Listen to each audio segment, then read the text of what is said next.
Hey y'all, it is Jaha Zainabu, and welcome back to Storytime with Jaha Zainabu, and this is Storytime number 4. Thank you for coming back. Um, so I begin like I begin with all of them. Thank you to those of you who have gifted me with your generous tips, your generous donations for the videos. I appreciate them. Um, and note here, no donation is too small, none too large. As my mentor said, S. Pearl Sharp has trademarked the phrase, poets pay rent too. And boy, do we. So today will be different from the other videos because today I'm not reading poetry. In story times 1, 2, and 3 was me sitting in this living room reading some poems from some of my books. But today that's not where I am. Honestly, I don't know that I will be reading poetry for a little while. Maybe I will, maybe I won't. I today I just want to talk about what keeps me going as a woman, a Black woman, as specifically today as an artist. And I had notes, and then I decided I didn't want to use them. I just wanted to talk to you because I should know what keeps me going, right?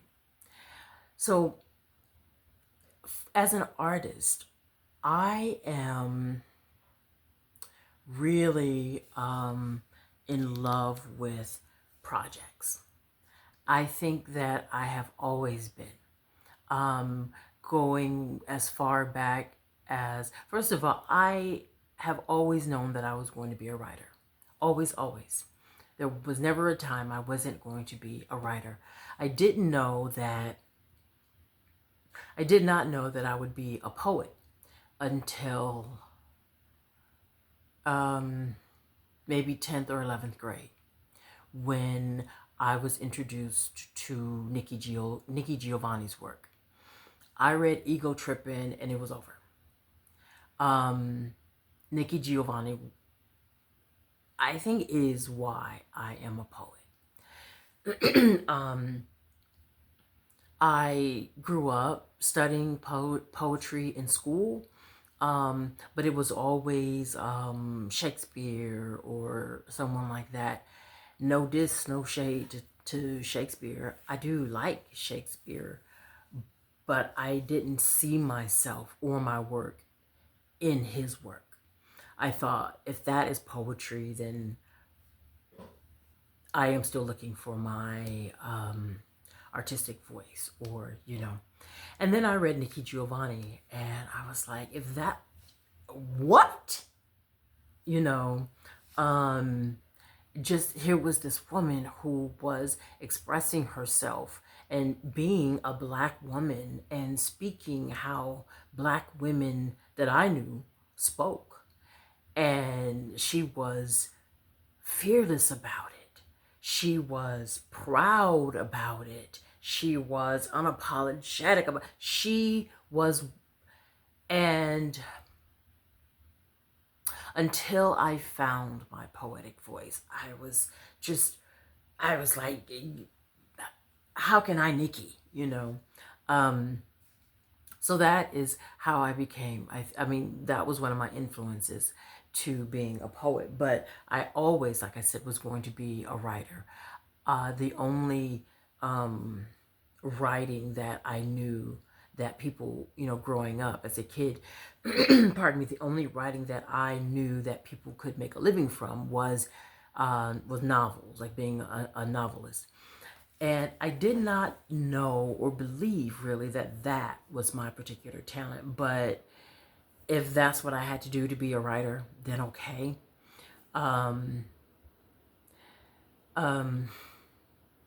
but I knew inside of me that I would live from my words. Now, while Nikki Giovanni was my influence to writing poetry, my influence to speaking my words and performing my words and being on stage and becoming in love with that inspiration came from a man named Jerome Fisher. Reverend Jerome Fisher, okay? The Reverend Jerome Fisher. And Reverend Jerome Fisher was he's passed away now, but he was a man who, what I don't remember the name of, I don't remember the name of the church, it was his church, but it was one of the sister churches to the church that I belong to in Long Beach. And I think I had heard of him because when his name was mentioned, my grandmother was like, "Oh, that man sure could preach. Oh, that," and, I'm like, who is this woman making these old ladies spoon like this? And, who is it? And I think he preached at a revival at the church that I belong to. And I was a young girl. I might have been, I don't even know if I was in high school yet. I don't know. Perhaps middle school, maybe early middle school, maybe. But I saw him preach. And I knew that I wasn't a minister or a preacher. That wasn't my calling. That wasn't my interest. It was him. Just the way he moved his hands, the way he wiped his head, the way he used his words, the way he did what he did, the way he delivered his message. His whole get down was smooth, right? And I wanted to do that. I wanted to be a speaker that would make the audience say, make it plain. Would make the audience say, go ahead, girl. Would make, I wanted to do that. And I didn't know how that would happen, but I was just really attracted to speaking, And so I would, in many ways, and on many stages, I catch myself being Jerome Fisher, who is a part of me now. And I can't un-Jerome Fisher myself in a lot of ways. And I don't think that I ever said 2 words to him, ever.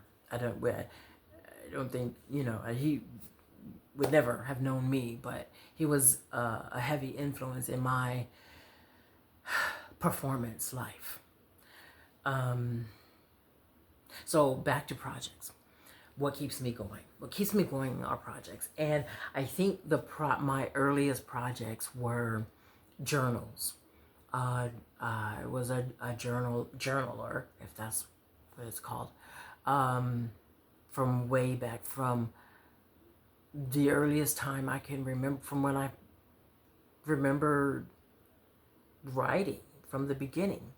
I was in early elementary school, and I had a journal that I called My Famous Stories. They were my famous stories because I was going to be famous. What? And my stories were going to be famous. What? Judge yourselves. So My Famous Stories was my first project. And in My Famous Stories, I talked about things that were very true. I wrote what I knew. I didn't know too much about, making up stuff, and I wrote what I knew. And the only things that I made up were, I changed the names of the bullies and the bad guys, but I changed the names really badly. So, like, if the bully's name was Tommy, in my story, his name would be Sami. You are gonna know who you are, okay, baby? So I would do that. And you know what? It's not true that I didn't make up like stories, because I did. I would change the ending to hard parts of my day or hard parts of my life. Um, in elementary school, I was bullied. I mean, not, they weren't, I don't know, horrific stories of, I wasn't thrown in a locker or, yeah, it wasn't that. But I was teased. And so I would write about things like that. But I would, in my story, I certainly wasn't the victim, right? I, um, I would somehow, I don't know, grow muscles and beat the bad guy up and, like lecture him or her or, um, I remember one time I was in the cafeteria. This is a true story. So I'm in the cafeteria, and I think I was on the big playground, so I had to be at least in the fourth grade. And I was in the cafeteria, and I was having lunch by myself. And I sat, like the tables, the lunchroom was fairly crowded. And so I asked two older kids if I could sit with them, right? And there was a girl on one side and a boy on the other. And I asked them if I could sit with him. So I think the girl, she said, yeah, you can sit here. And so I sat in between them. And so she said, not so close to me though, you have to scoot over. Because, and like the worst thing, I don't know about your school, but the worst thing like was to be accused of having cooties, or stinking or something like that. And I didn't want her to, claim that I had cooties. And I think that she was going there. And I was not a brave girl. I was not, I was not one who would have at that age defended myself, or, So I quickly scooted over closer to the boy. And he said, not so close to me either.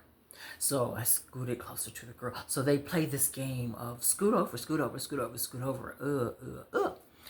And I don't remember how the scoot over game ended. I don't remember which child I sat closest to, or I don't remember how that ended, but I remember that I wrote about that in my famous stories. And in my famous stories, while I did not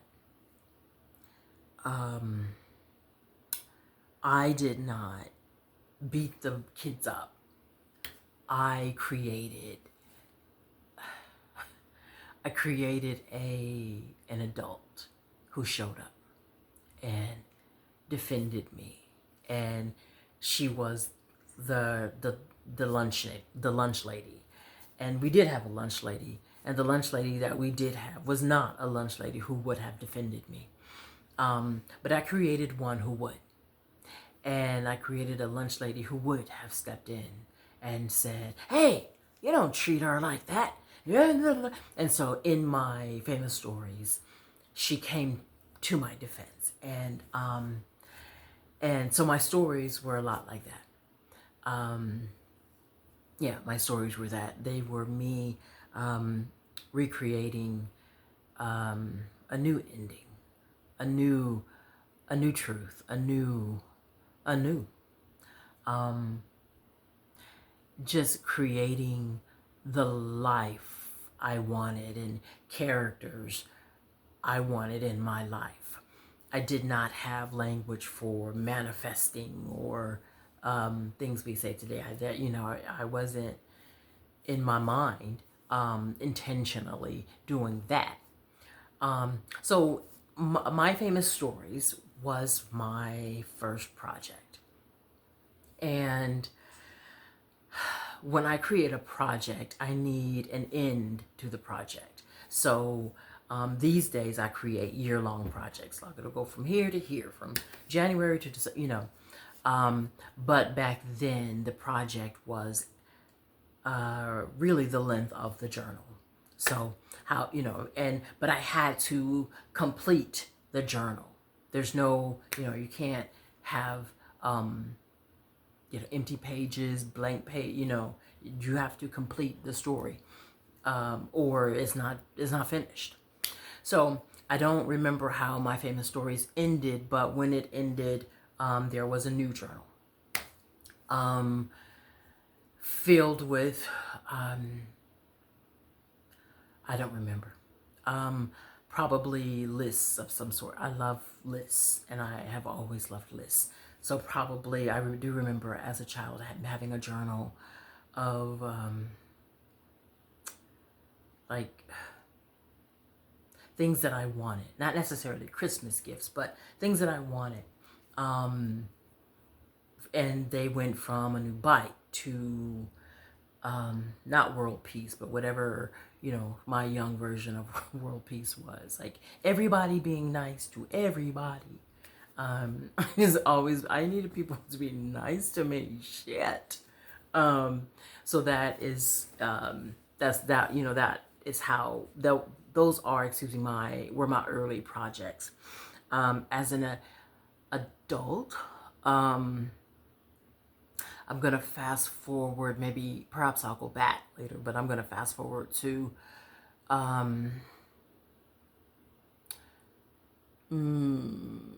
2000. No. When I don't remember what year I started doing the NaPoWriMo, the National Poetry Writing Month. In April is National Poetry Month, and in April a lot of poets do this thing called 30/30, where they write and post, where we write and post a poem a day for the month of April, and there are 30 days in April. So every day, April 1st through April 30th, I started doing that. And I think I started doing that in maybe 2012. I think I started doing that. Yeah, I started doing that in 2012. And so every day I would post, a poem a day for 30/30. And so I had to finish it. I have this thing, like if I start it, I have to finish it. Like there's no, and I have to do it on time, right? There's no, well, I'm going to skip today and then tomorrow I'll do two. Like to me, that was cheating. Like there was no judge. It's not cheating. So if you are doing 30/30, listen, if you want to write 30 poems on the 29th day, help yourself, baby. But for me, I needed some kind of, order and to the game. And that's how I did it. So I did that. So I think that started in 2012. Let's go back. So to MySpace days. So now I am at this, what year is this? I don't know what year it is. Maybe 2008, 7, maybe. So MySpace is a thing at this time. And at this time I am living in McDonough, Georgia. MySpace is a thing. And I started blogging on MySpace every day because I have to do it every day. So every day I'm blogging on MySpace. And at that time, and for me, I write about what's going on, what's happening in my life. So during the MySpace time, I think that I was writing, I was very new to Georgia. So I think that I was writing about probably my life in McDonough, I think. And then shortly after I started my blog on MySpace, um, I don't know how I came upon Blogspot, but I started blogging on Blogspot. And so now I think we're into 2009. And I would blog on Blogspot every day. And for me in blogging, I don't wait for something to be perfect. I intentionally only post the first draft. I do clean it up later, like things that I want to keep. Like if it's an essay or story or a poem, I will post the first or maybe second draft, not a complete version on the blog, but in my personal files. If it's something that I want to use later, I'll clean it up and I'll, spiffy it, and I'll keep that for, say, if I want to publish it in a book or something like that. But my blog spots, my MySpace and my blogs on Blogspot are, it ain't gonna win no award. Okay, let's say that. But it was a place where I could, what do I say, document my journey every day. At this time, I am really having a lot of, experiencing a lot of depression. But I didn't know at that time that I was bipolar. I wasn't diagnosed as bipolar 1 until I got back to California. And I think that was around 2013, 2014, something like that. Yeah. So, but I'm back in Georgia, and so I'm writing a lot about that. And I had experienced depression before without having a name to it. When I was in maybe in sixth grade, and then heavily in junior high school, heavily, but I didn't know what it was. I always called it sad for no reason. I remember one time, my sister is 4 years younger than I am. And I remember one time, I think I was in maybe 7th or 8th grade, and I went into her room and I said, "Do you ever get sad for no reason?" Like that was me reaching out. And she was like, "I don't think so. No. I mean, I get sad, but I know why, So I don't know what I expected her to say. And I didn't know that that was something to reach out about, because you got to get, back then there really wasn't a conversation in the community, in my community anyway. There wasn't a conversation for depression. There wasn't a conversation for mental illness. There wasn't. For Black people in my community, it was, you pray about it. Depress them dishes, as they say. But so let's go. So 2009, 2010, no, 2009. I'm writing a lot about depression. And yeah. And I didn't know again what it was, but I was just writing about being sad. Yeah, I wrote about that. I also wrote poems. I wrote prayers. I just wrote. I wrote every day. And I didn't have a set word count or anything like that. Sometimes some posts were longer than others, some posts were better than others, some posts, but I did not mind being very vulnerable. That always came easy for me, in writing. Maybe I shouldn't say always, but as an adult, being vulnerable in my writing just was not a challenge for me. I think that I am no psychologist, I'm no therapist, I'm no doctor of any sort. I only know what I know, and I know what I feel, and I know what I have experienced in other people, specifically women.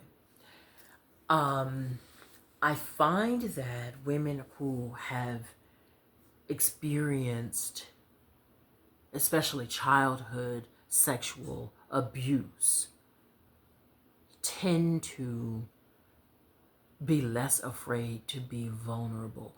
And it's not out of our bravery. We don't have, it seems to me, the filter that other people have. Like, oh, don't talk about that. Oh. Like, oh, you know. Um yeah. So I don't, we don't seem to, because like for me, uh sexual abuse as a child happened at 4. I was 4 years old. And um 2 girls who were my neighbors forced me to give oral sex to the teenager down the street. And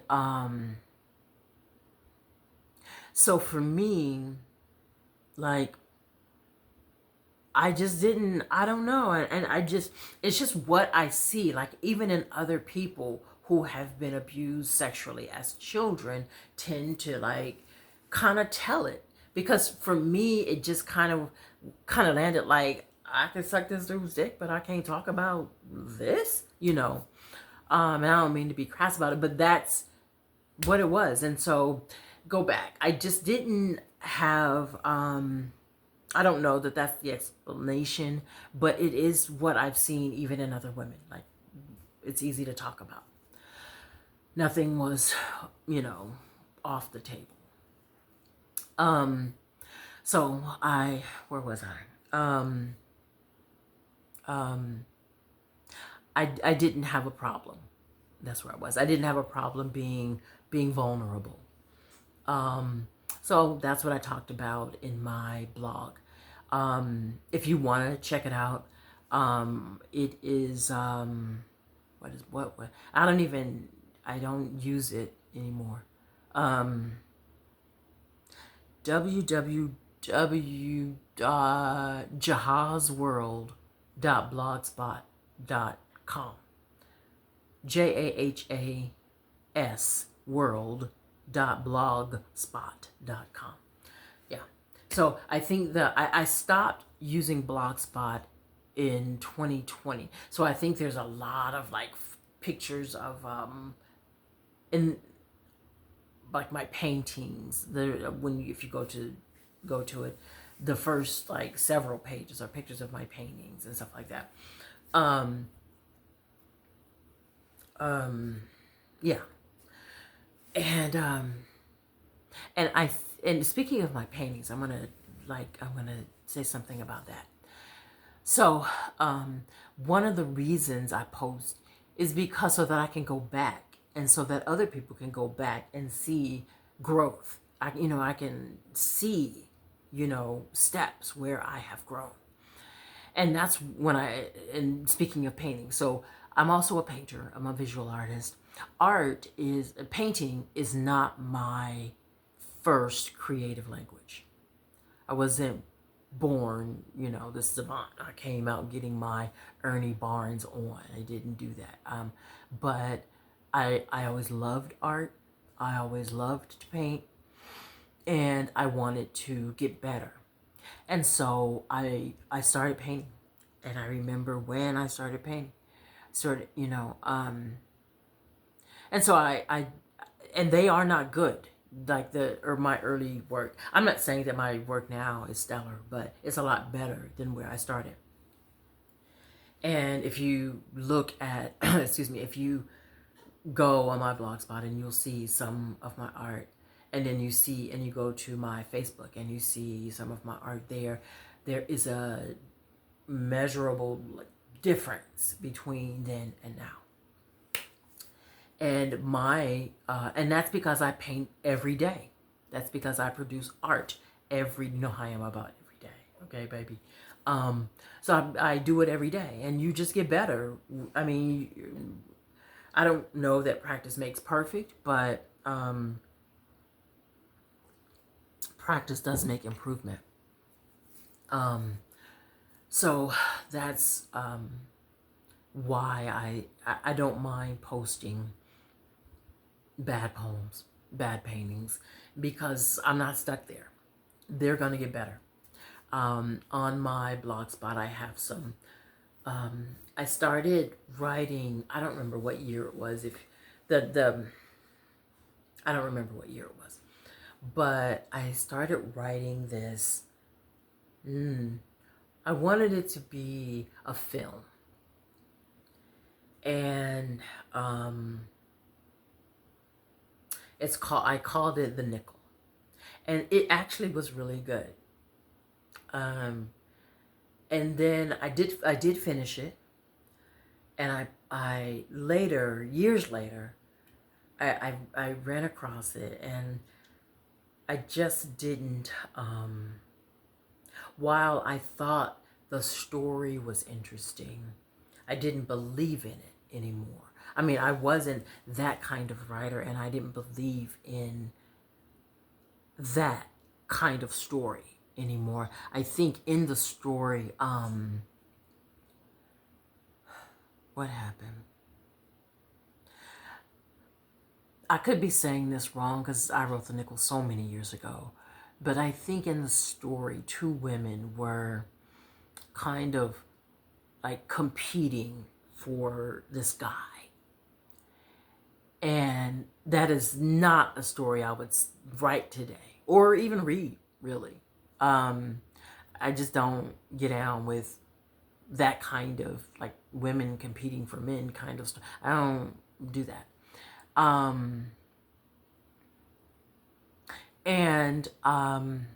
So and let's see, the main character was this guy who owned this club, and he had a lot of women. Like he had girlfriends, and and like all and these like really exotic, beautiful women, and they would be at his table, and they were all his, and all of this. None of that is anything I would write about today. And this main character also had a wife named Olivia. And Olivia was, I think her name was Olivia. And Olivia was just this regal, wonderful woman. And he loved Olivia and kind of like really doted on her and worshipped her and washed her feet. And it was very sensual. I remember that scene. But today, if I'm reading that story, I'm like, then what the fuck are you doing with all these other bitches, right? So, I don't know. So, but I didn't want to just throw the novel, the story away. So it's posted somewhere on my blog. It's called The Nickel, and I think it's spelled Nikel. It's so old. The main characters had pagers. Okay. But I did finish it because I'm about finishing. Yeah, I didn't use it, and I may never use it. My son suggested, who is a good writer, a great writer. He suggested that I use the parts that I do believe in, that I did like, that I would say today. And I don't know that I will. Maybe it was just something to write for back then. I don't know. But I know that when I started, I kind of want to finish it. So in 2020, we're talking about projects and what keeps me going. In 2020, I posted my last entry on Blogspot. And I began my Patreon. So if you want to follow me on Patreon, that's www.patreon.com/Jaha Zainabu. I'll post it in the description. And my Patreon is a journal. I just use it as a daily journal. I'm not a techie. I don't have a lot of, oohs and ahs and clips of this and clips of, I don't have that. It's a daily journal. And and you know what? I also have the beginnings of some stories that I was considering. And I did not finish those stories, which is not like me. But the beginnings of them are in there. There was one story called Paper that I wanted to finish, but I never did. And I still kept it on Patreon because I liked the characters and the stories that I did talk about. So I just kept it there. Maybe I'll come back one day and finish it. Maybe I won't. And there are other stories on there that were incomplete. Again, maybe I'll complete them one day and maybe I won't. But for the most part, my Patreon is a journal, a daily journal of my life. And I begin it with the time and what city I'm in. So today it might be whatever time it is right now, Atlanta. And then I go into, and some days, and again, I'm vulnerable there too. Yeah, I'm vulnerable there too. I talk about, shit, I didn't pay the rent yet. Or, yeah, I need some money for the rent. Come on, I'm trying to hustle. Or whatever. Or I talk about depression. Or I talk about, I might post a prayer. Or I might post today, I don't know. I don't know. I just, whatever is going on that day. And I try to stay true to doing that every day. There are days that, the night will get by and I don't post that day, but I'll post the next day. So I stay pretty current in my blog. So that's another thing that keeps me going. I need a project. It's just something that feeds me. So another project was in 2013, I started a project on my Blogspot. And I also posted these poems on Facebook. So the project in 2013, starting January 1, was to write a poem and post, and it has to be public. For me, it has to be public because just keeping it in my journal, I could cheat. And I like it public. And that's my thing. Create your own thing. That's my thing. So I created, 2013, I wrote a poem a day. Every day. Posted it before midnight. Every day. And I finished on December 31st, 2013. And as you can guess, if you write a poem every single day for a whole year, some poems are going to be better than others. Some poems might be shit. Okay? But the thing about writing is actually sitting at the table. Or, I don't know, on the couch or at the beach or wherever the fuck you write. The thing about writing is actually writing. And so, and I was like diligent about it. At that time, in 2013, my son was living, I was living in Los Angeles. My son was living with his father and stepmother in Bakersfield. And the commute from, I would drop him off in Bakersfield and then I would head back home. And that's a 3-hour trip. And if I hadn't posted yet, and it was maybe 11 o'clock, right? I would pull over and, and find a Denny's or a McDonald's that was open where I could get free Wi-Fi. And I would write a poem and post it. Like as long as it got posted by midnight, that was the thing. Excuse me. And so I did that. And then in 2020, 2013, 2015, that World Stage Press published that book. And so that book is called 365.2013, a poem a day series. And again, it's published by World Stage Press. You can order it from their site. I think it's worldstagepress.org. Okay. My first published book was in 20, not in 20, was it 20? 1990, shit. Maybe it was 2000, shit, I don't remember. Maybe it was 2000. I think it was. Anyway, my first book was published in 2000, and it was called The Science of Chocolate Milk Making. And it was published by Telepoetics Inc. And it was important. Marilyn Murphy was the founder of Telepoetics Inc. And she approached me about really wanting to publish my work. And so I agreed. And all I need is a project, right? And so I just, I didn't know much about being a published author, and so I just kind of put in what I thought would be a good idea to have published.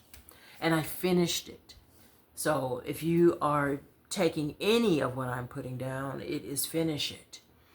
Not only finish it, but put it out. Release it into the world. I know too many authors with books under their beds, in their closets, in their heads and hearts. Put it out into the world. Do not wait for it to be perfect. Do not wait just don't wait. Do it. Do it. Yeah, do it. Do it. You can do another one. Right? You can do another one. And I did do another one. What was after Science of Chocolate Milk Making was a book that was published maybe 2010. I was in McDonough, Georgia at that time. And it was published by Penmanship Press. Mahogany L. Brown is the founder of Penmanship Press. And that book was Corners of My Shaping. And there wasn't a lot of, not really, I don't know, it wasn't really poetry. It was just a lot of thoughts. Some thoughts. And some poems. But I had a good time with every publisher I worked with. I had, a good experience. And I finished it. The book is not perfect. Like, I read it now and think, I wouldn't say that now. I would do this different, or I would do this, but it's me and it is who I was at the time. After that project, what was the next book? The next book after Corners of My Shaping was a poem a day series, the poem a day from 2013. And then my latest published book was called I'm Writing to Tell You. And that book was published with Mama's Kitchen Press. And you can order that through mamaskitchenpress.com. And I think that one is of the books that I have had published with publishing companies, that one is my favorite. Probably because it's just my latest. And I know I'm a better writer now than I was then. Maybe that's why. But it's my favorite. And then after that, what was my project? Because what keeps me going is the project, right? the ebooks. So I started writing ebooks in, well, I had many ebooks, but I started a series of ebooks in February. And because I like a project that lasts for a year, it started February. We are in 2025 right now.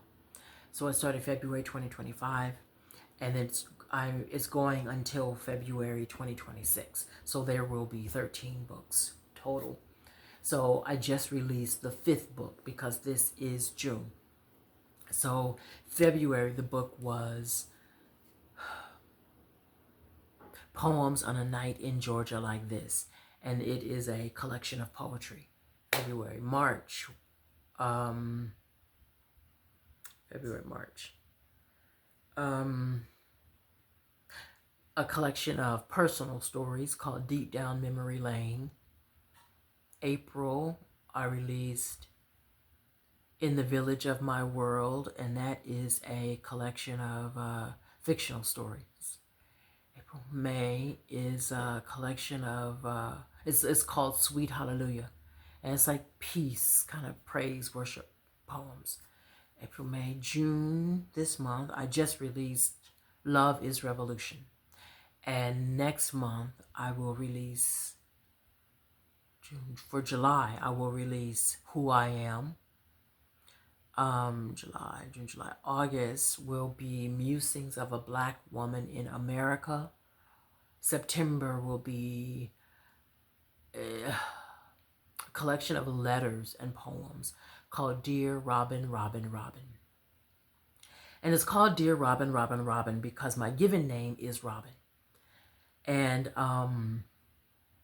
when I was in elementary school, I went through 3 variations of how to spell Robin because I was going to be a published author and I needed Robin to be spelled in the most beautiful way it could be. Okay. So I was born Robin. And then I thought that really wasn't sexy enough. So I changed the spelling of my name to Robynne. And then I thought, it's giving complication on a name that is kind of simple. And then I changed it to Robyn, and I stuck with Robyn all the way through until I finished high school. I was Robyn until my diploma actually might say Robyn. So that's why, that's you know, so that's why, and I was born in September. That's my birthday month. So that's why September's book will be Dear Robin, Robin, Robin. It's a collection of letters and poems to myself, my younger self. September. October is, I'm releasing a book called For the Sake of My Sanity. And it's going to be all around mental health. November is I'm releasing Dear Urias. Urias is my son, so there will be, and he was born in November. So I'm going to release like a bunch of poems and letters to Urias. November, December,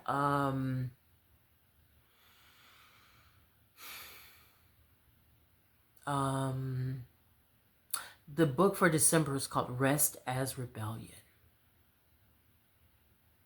January will be a book called Beginning. And then February, we're closing it out with an ode to the elders and ancestors. And that will wrap up the series of ebooks. Yeah, that will wrap that up. I think what I don't, and my current project in tandem with the ebooks is this project with you on YouTube. So I am committed to doing Storytime with Jaha Zainabu every day for at least an hour a day. Just talking to you. Some days I will read poetry. Some days I will read some essays. Some days I will talk to you like this. Some days I will drop other gems. And I don't know what the project will become. I never do. I never do. I only know that when I have an idea, I jump on it. I'm not one of those people who needs to see somebody else do it first. I am lit up by doing it first. And there is nothing new under the sun. I am probably not the first person who has done, I don't know the person, but who has done an hour a day for 365 days. I don't, on YouTube. Maybe that's been done before. I don't know her. I'd like to meet her. But that's what's lighting me up right now is this project. Just talking to you. Maybe it will become a podcast or some book or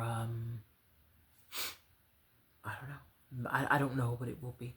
And I'm not even attached to what it will be. I am only attached to my growth as an artist. I am attached to that Storytime 1 or Storytime 100. I am a much better storyteller in Storytime 100 than I was in Storytime 1. I am attached to that. Storytime 365 is different from Storytime 100. I am attached to, just being better. I am always a student. I'm always reading. I'm always learning. I'm always studying. And yeah, and I'm always in the gym, right? Not the jail, but the gym. I'm always working out. I believe that projects in your life, not just as writers, not just writing projects, but projects in your life fall into one of two categories. You are interested in it or you are committed to it. What is the difference? I am interested in having a fit body. The idea of having a flat stomach and toned arms is sexy to me. Am I committed to it? I'm not. And there's no judgment. And you know whether or not you are committed to it based on your actual actions in the world. Not your desire for it in your head. Right? Now, what am I committed to? I am committed to producing poetry product. And there are results of that in the world.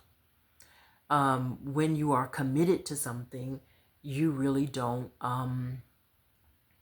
you don't have to defend. When you are committed to something, you don't have to defend it with your words because it's there.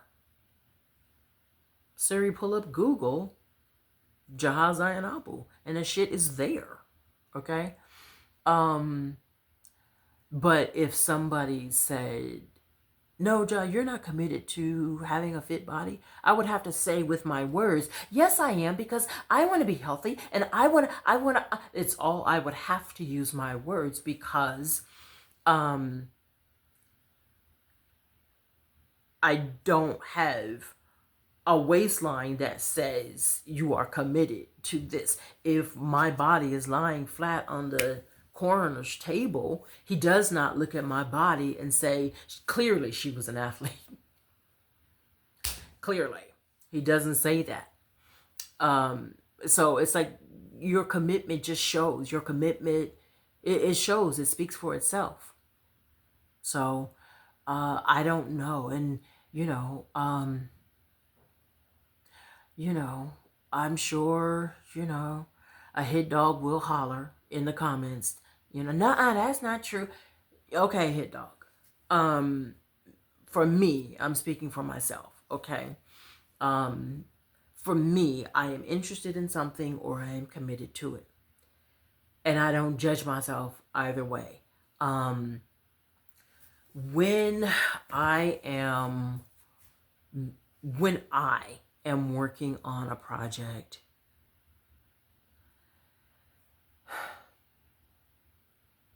for a very, very, very long time. Um, like say the nickel. Like I had the nickel, the nickel. I mean, while I finished it, it's still not finish to where I would want to see it, right? So when I've been working on something for a very long time, I tend to tell myself that I am not committed to it. I am interested in it. I'm interested in it, but I am not committed to it. And that's me, and that's me and my self-talk. It might not be you and your self-talk. I just for me, it just is a way for me to know when to hold them, know when to fold them, know when to wrap it up, and know when to move on and create a new project. Because I'm clearly not committed to this. That's me. And I keep saying that's me because I really don't want, a plethora of artists saying that is not true, because I have been, and I have a fuck about what you have been working on, okay? God damn it. I'm talking about me. So, you know, you just be honest with yourself. Is this something that you are committed to? If you are committed to it, stick to it and do it and put it out in the world. Put it out in the world. You don't really have to have like these detailed conversations with yourself about things that you're working on. By your actions, if you're lit up and committed to something or not. There was a time when my son and I were homeless, like not under the bridge, but we were living in motels. And so when you live in motels, rent is due every day. Every day. At 9 o'clock on the dot. Okay. And I was committed to that. We never ever sleep in the car.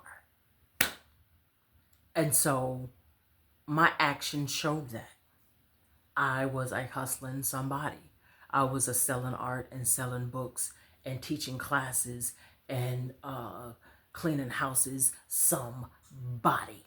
I didn't have a whole conversation with myself. Am I committed to it? I was committed to that we sleep indoors and that it not be, some flea bag. It was, so I was paying like, between $100 and $150 a day, right? But I was committed to that, and that hustle came inside of my commitment.